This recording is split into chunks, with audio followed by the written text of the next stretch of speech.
It started with the sound of broken silence. Not the kind that crashes loudly, but the kind that hums, waiting to be heard. Malik Carter stood in the center of the grand parlor, his calloused fingers brushing over the delicate mahogany of the Whitmore family's antique piano. The instrument hadn't been played in years. It remembered better days. So did he. Across the room, Maya Whitmore watched him, arms folded, not saying a word at first. The light from the chandelier reflected in her eyes, but her gaze didn't waver. "I want you to be mine," she said suddenly, and though her voice was calm, it sliced through the stillness like a blade. Malik didn't look up. He pressed a key. The note came out hollow, like it had forgotten how to sing. "That's not a small thing to say," he replied, his voice rough, like gravel on the smooth tile. Maya stepped closer, her heels clicking with purpose. "I'm not asking for a lifetime, just for tonight, for truth, for something that isn't pretend." Malik chuckled, low and bitter. "People like you don't live in truth.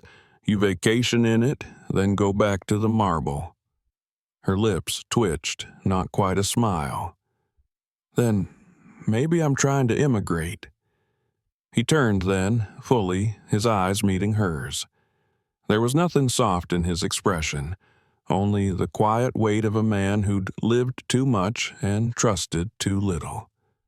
"You don't know what I've seen," he said, "and you don't know what I've survived," she replied, calm as water before a storm. He studied her. She didn't flinch. That was new. The house around them was too clean, polished floors, manicured grief, a place where secrets wore silk and guilt hid behind portraits. Malik was hired to tune a piano, nothing more. He'd taken the job out of curiosity, not desperation.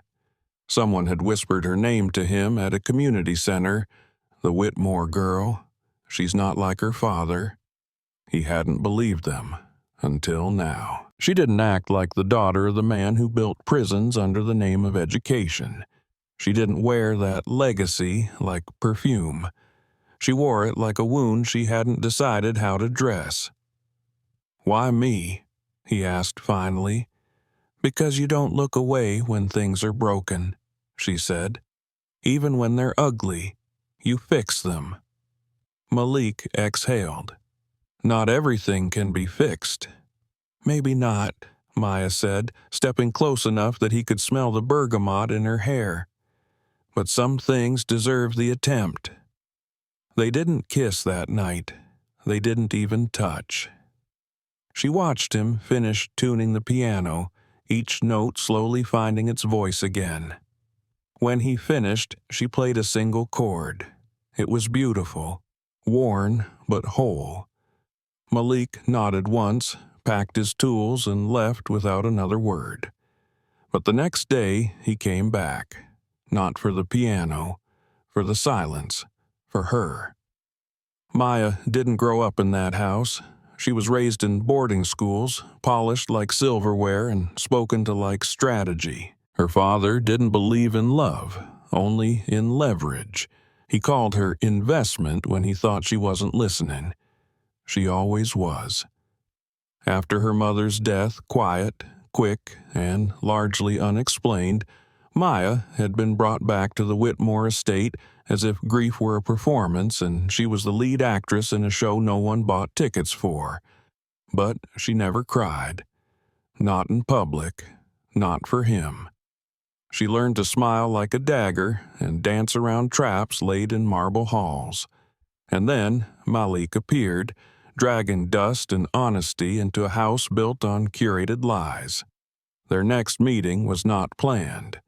Malik returned to deliver a replacement part.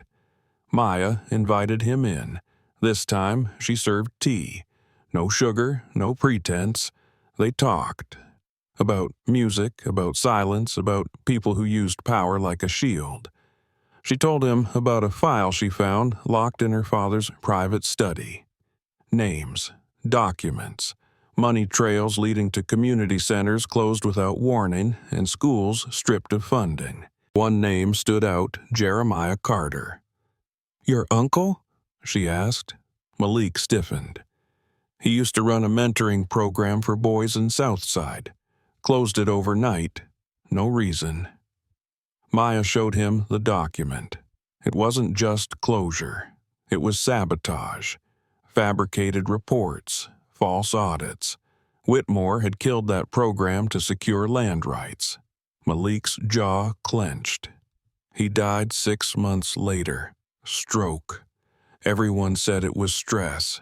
Maya shook her head. It was grief. That night, they sat side by side on the piano bench. No words, just keys, just sound. Just two people trying to make something broken sound like music again. Malik didn't ask why she kept those files. Maya didn't ask why he didn't leave. They already knew the answers. When Maya invited him to the basement, Malik hesitated. It wasn't fear. It was recognition. He'd been in enough war zones to know that some doors don't open. They rupture. But he followed her anyway. The room was colder than expected, lit by a single bulb. Stacks of files, newspaper clippings, recordings. "I've been gathering them for 2 years," she said. "Proof of where the money goes, of who it hurts." Malik picked up a folder labeled St. Gregory Reformatory False Incarceration Metrics. It was damning and thorough. "Why me?" he asked again. This time her answer was different. "Because if I say it, they'll call it rebellion. If you say it, they'll call it betrayal. But if we say it together, it becomes undeniable." They started meeting in secret. In the old storage room behind an abandoned barber shop on Bluebird Avenue. She brought files, he brought names. Together, they mapped out the rot. Maya was methodical. Malik was strategic. She cracked passwords. He found witnesses. They weren't lovers yet. But something moved between them, deeper than want. It was purpose. It was pain rethreaded as power. He touched her hand once when she trembled. She didn't pull away. One night, as the storm rolled over the city, Malik stood at her door, soaked in rain. No words, just eyes. Maya opened the door, let him in. They stood in her kitchen, dripping and exhausted. "I think I'm falling," he said. "I think I already did," she replied. And then he kissed her. Not out of lust, but out of survival. Like two people who had held their breath too long and finally remembered how to breathe. They didn't speak of love. It wasn't time. But when Maya lay her head on his chest that night and whispered, "I want the world to know," Malik answered, "Then let's show them something they can't unsee." The cabin wasn't marked on any map. Just a stretch of old timber tucked behind the shadowed bend of Blue Ridge, where the trees whispered things even the wind dared not repeat.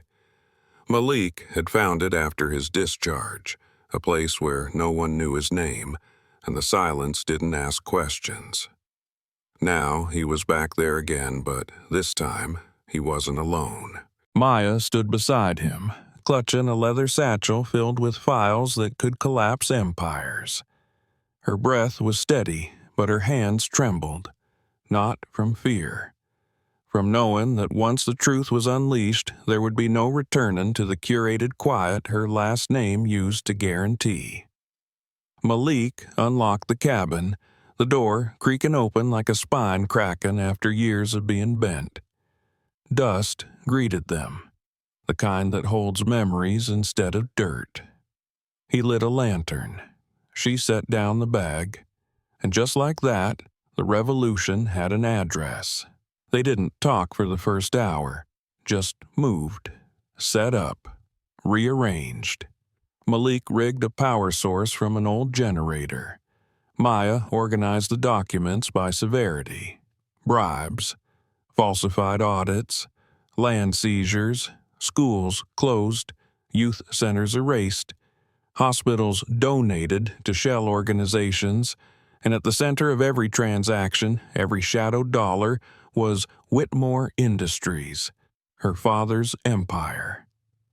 The truth was worse than she imagined, and it was only the beginning. The next day, Malik made a call. A man named Judge Benson answered.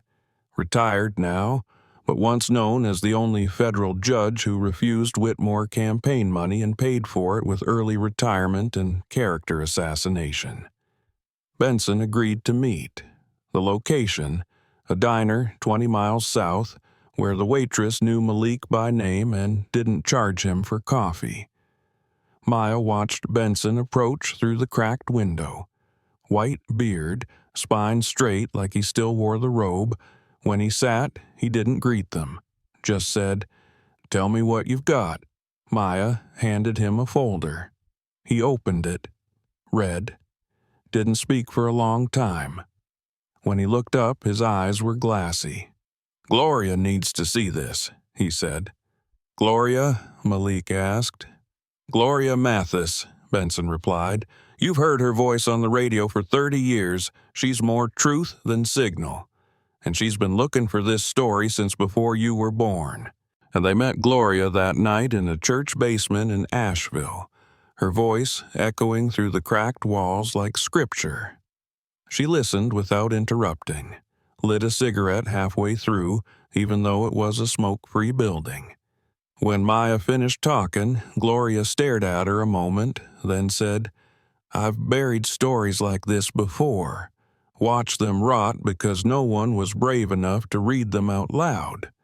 She blew smoke toward the ceiling. "You gonna read this one, sweetheart?" Maya didn't blink. "I'm going to scream it." Plans formed like constellations. Gloria would go live with a special broadcast. Benson would draft a legal packet for review by the state attorney general.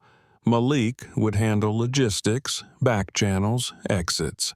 Maya would prep evidence, every piece, every date, every lie turned inside out. They weren't just hoping to spark outrage, they were preparing for war. It began with a whisper. Gloria's radio show aired at 8 p.m. sharp. The opening line wasn't loud, but it burned. What happens when the man you trust to educate your children is also the man signing their sentencing memos? Then she read from Maya's files. Names, schools, numbers. The phone lines exploded, and not just in anger, in recognition.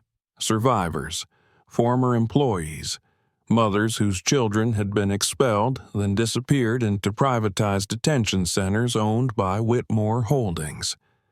The call that changed everything came from a woman named Renata Lawson. She had worked for Whitmore 15 years ago until she found her name on a list titled Liability Watch.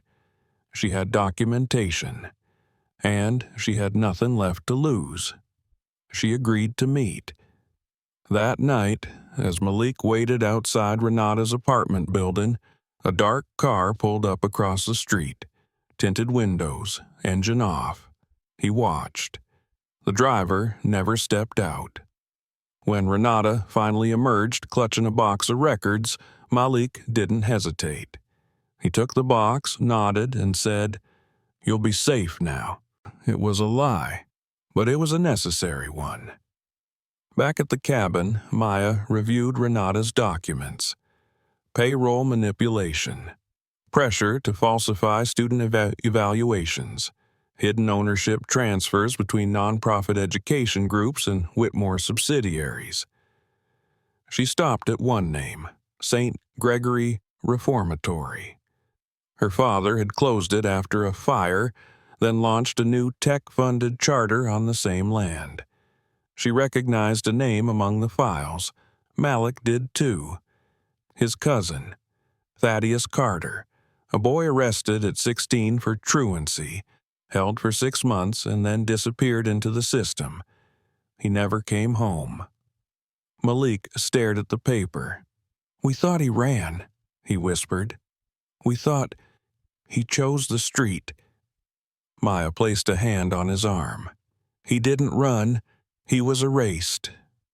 The next move had to be public. Malik proposed a community rally. Benson objected. "You don't have the numbers yet," Gloria countered. "Sometimes noise brings numbers." They agreed. 1 week later, on a cool Sunday morning, the park near Fulton Square filled with people. Gloria on a mic, Malik watching every angle, Maya holding the file like a sacred scroll. She took the mic, stared into the crowd, and said, "My name is Maya Whitmore, and everything you've heard about my father is true, but not all of it." Gasps. She continued, "He didn't just profit from injustice, he engineered it, and I have proof."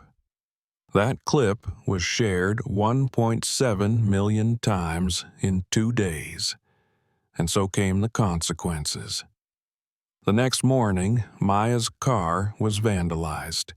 Tires slashed, a red X sprayed across the windshield.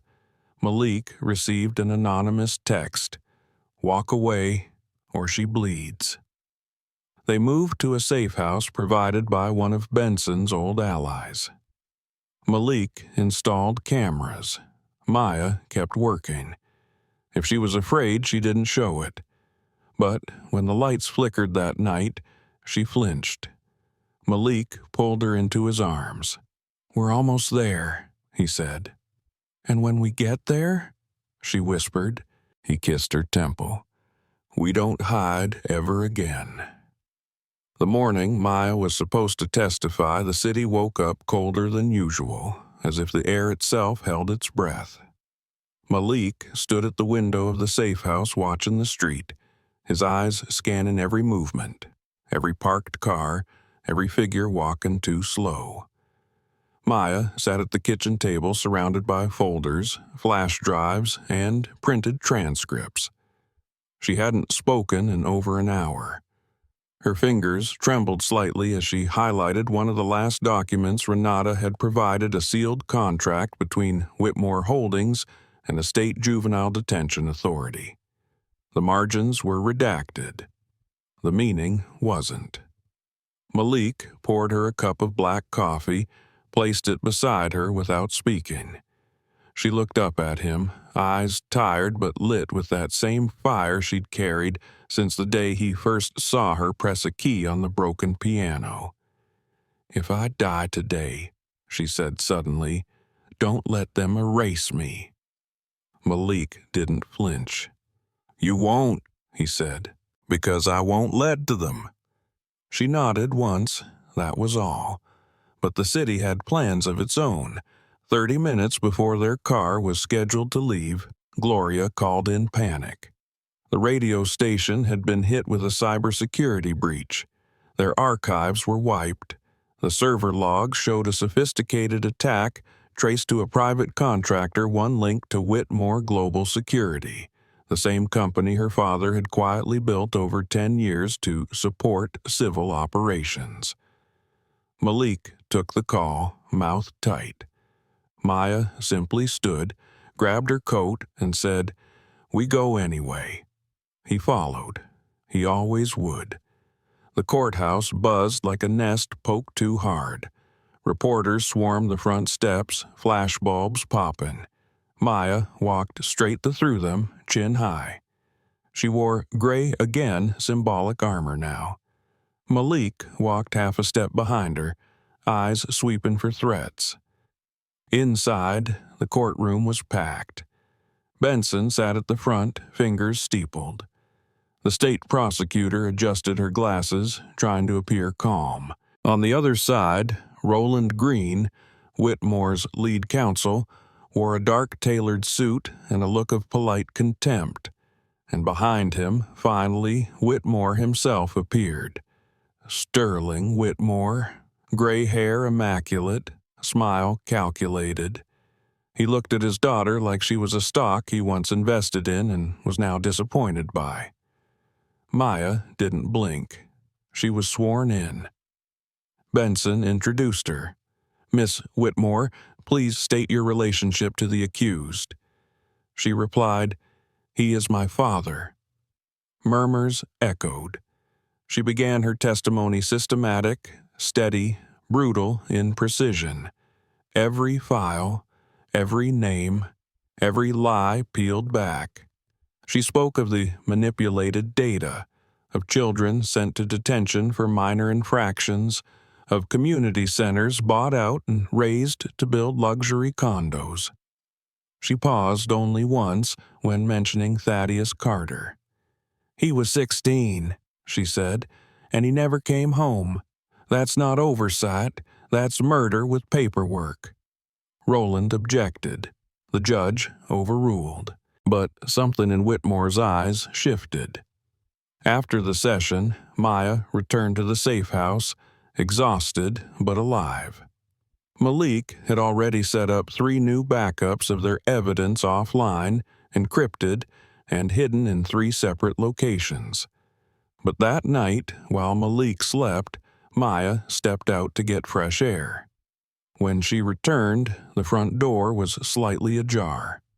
Her body froze. She pushed it open slowly. The place had been ransacked. Files gone, flash drives missing. She screamed for Malik. He was already on his feet. They searched. Nothing was left. Not even the backup folders in the floorboard. Gone. Panic set in, but only for seconds. Then instinct kicked in. Maya remembered a note Benson had once left her in an envelope. "If it ever goes dark, go to Kingsley."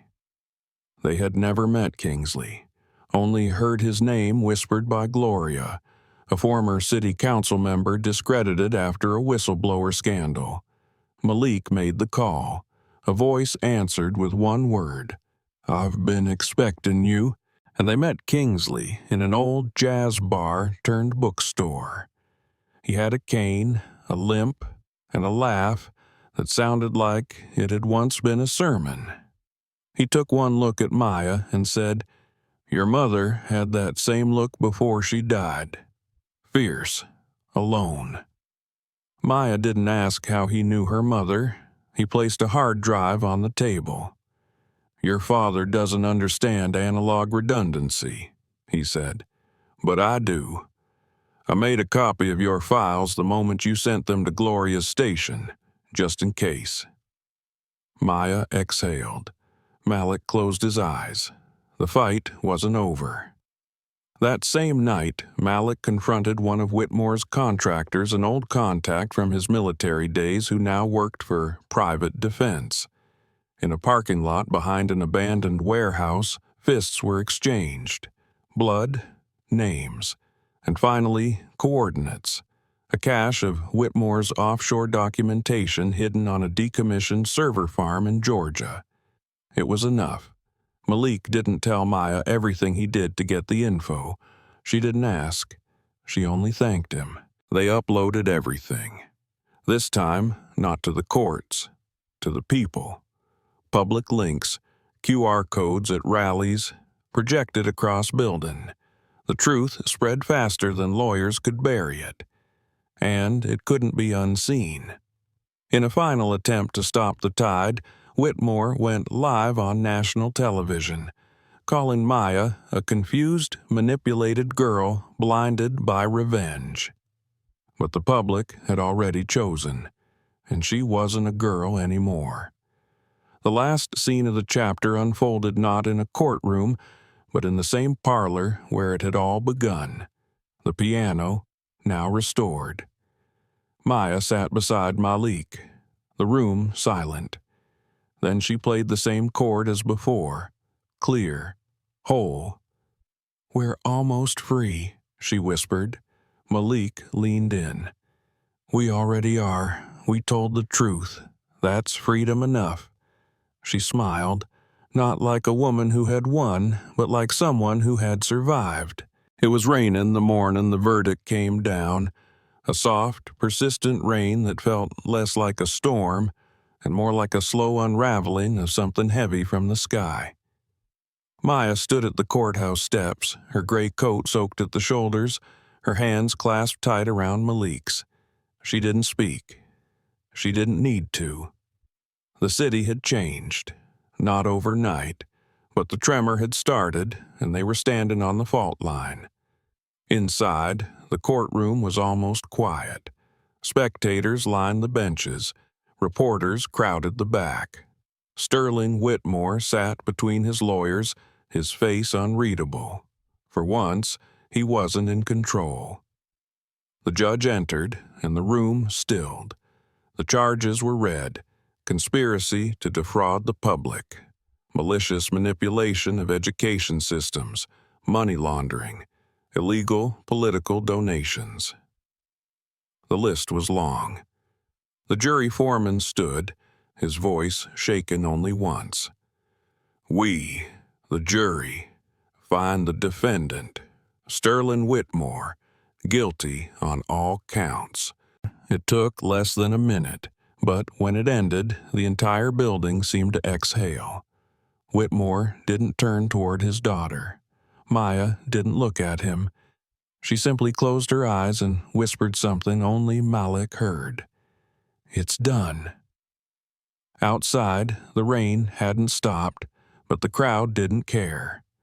They cheered. They cried. Some knelt. Others sang. Gloria held Maya's hand for the cameras, and Kingsley lifted his cane like a sword of truth. Reporters swarmed, questions flew, but Maya didn't speak to the press. She turned to Malik, her voice low. "Let's go home." He nodded, because that's what they'd built together. Not just a case, not just a movement, a home. The weeks that followed were a whirlwind of change. Government agencies launched inquiries into every contract connected to Whitmore Holdings. 3 senators resigned. 2 schools were renamed. The old St. Gregory lot was designated for a community-led arts and trades center. Maya refused offers from publishers and networks. "This isn't entertainment," she said. "This is lived truth." Instead, she partnered with Gloria and Kingsley to start a foundation focused on restoring community centers, training investigative journalists, and funding whistleblower protections. They called it the Ledger. Malik, for his part, didn't seek the spotlight. He reopened his uncle's old repair shop in the South Side, now with the second-floor room used for tutoring and skills classes. He let local kids take apart broken radios and taught them how to make music from static. Sometimes he played piano, sometimes he didn't. But he always left the door open. They didn't move in together right away. Not out of hesitation, but out of intention. Maya bought a small home near the ridge where the cabin once stood. Malik visited every morning with coffee and silence. Some mornings they talked about politics, others about poetry. But often they said nothing, just existed, side by side, like notes on the same page. The mural came later. Painted on the side of the Ledger's first community center, it showed 2 figures facing opposite directions. One held a stack of papers, the other a wrench. But their hands met in the center, painting a beam of light that split the wall like sunrise. Beneath it, a single sentence: "Truth doesn't tremble." One evening, just before winter, Maya invited Malik to her house. No pretext, just warmth. She stood in the kitchen, her fingers trailing the counter, eyes softer than he'd seen in months. "You once said not everything can be fixed," she began. Malik leaned against the doorway, arms crossed, watching her with the half-smile that only belonged to her. "I did." She stepped closer. "But we weren't everything. We were something. And you fixed it. You fixed me." He took her hands. You didn't need fixin'. You just needed someone to listen." She nodded once, then kissed him like she was sealing a promise. They never married, not officially. But one spring they threw a gathering beneath the old sycamore behind the shop. Friends, neighbors, strangers who became family. No speeches, no white dresses, just Maya in a navy blue jumpsuit, Malik in rolled-up sleeves, and a piano moved out under the sky. He played a new melody that day, one that had never been written, one he never wrote down, because it belonged to the moment, like they did. Years later, when people asked about the story of Sterling Whitmore's fall, or about the woman who brought him down, Maya would always say, "I didn't bring him down, I just stood up, and the truth did the rest." And when they asked Malik how a war veteran ended up playing piano in a community center named after the boy who never came home, he would say, "Because not all battles are fought with fists. Some are won with notes and names. They never stopped building, never stopped listening, never stopped loving in the quiet ways the ones that didn't ask for applause. Because in the end, the loudest victory wasn't in the courtroom. It was in the morning sunlight, pouring across a piano in a room no longer afraid of sound."